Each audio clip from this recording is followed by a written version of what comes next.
Welcome to the 145th Annual Fancy Farm Picnic, everyone.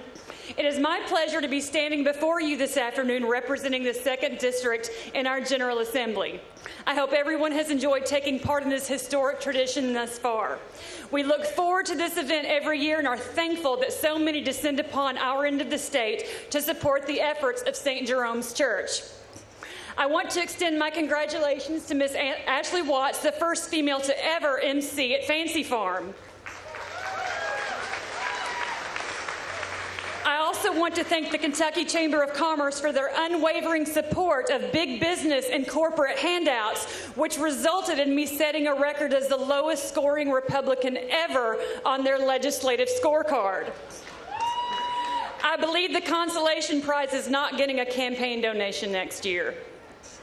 I also want to thank KET for accepting their bribe to quit their whining and head on down here to televise this event.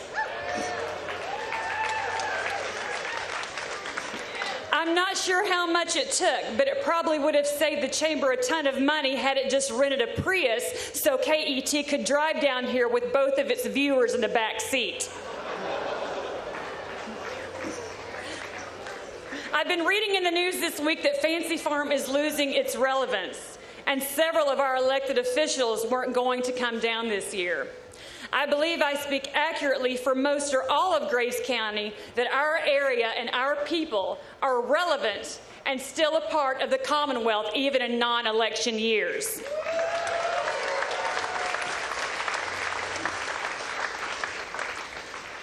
One declined, and I won't mention their name because you probably wouldn't know who it was anyway, but they believe that the stage is reserved for candidates who were on the ballot that year.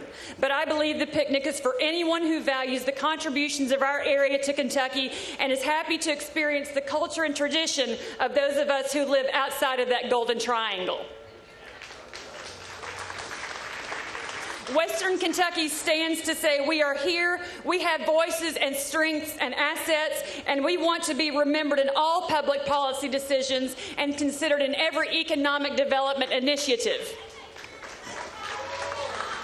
Thank you to each of the public servants and candidates who took the time to spend today with us. Your effort has been duly noted and is appreciated, and we will remember it at election time. Next year is an historic election year for Kentuckians. After 137 years, Senator Mitch McConnell has announced that he's retiring. He is filibustering life no more. The man who made standing still a legislative strategy is finally standing down.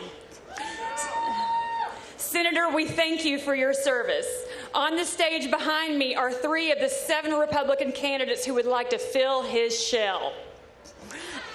I encourage everyone to take the time to familiarize themselves with each of the candidates and make a well-informed and unbiased voting decision. If history repeats itself, we will keep voting for him until I'm 87 without really knowing why.